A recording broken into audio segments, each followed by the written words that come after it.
എക്സോപ്പൾസ് മുള്ളിസൂട്ട് എന്നാണ് ഈ ഡിവൈസിൻ്റെ പേര്. ഈ സെറിബ്രൽ പാൾസി പോലെയുള്ള ന്യൂറോളജിക്കൽ ഡിസോർഡേഴ്സിന് ഉപയോഗിക്കാൻ പറ്റിയ നല്ലൊരു ഡിവൈസാണിത്.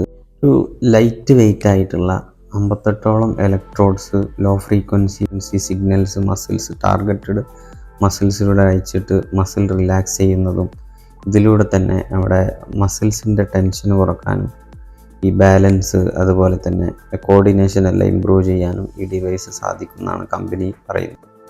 ഇതിന് കോസ്റ്റ് ഏകദേശം പറയുന്നത് $10,000 മുതൽ $15,000 വരെയാണ്. റീഹാബിലിറ്റേഷൻ പ്രോസസ്സുകൾ, അതായത് ഫിസിയോതെറാപ്പി, ഒക്യുപേഷണൽ തെറാപ്പി പോലെയുള്ള റീഹാബിലിറ്റേഷൻ പ്രോസസ്സുകളിൽ ഇത് വളരെ ഉപകാരപ്രദമായിരിക്കും. അറിയാത്തവർക്കായി ഈ വീഡിയോ ഒന്ന് ഷെയർ ചെയ്യണേ. Thank you.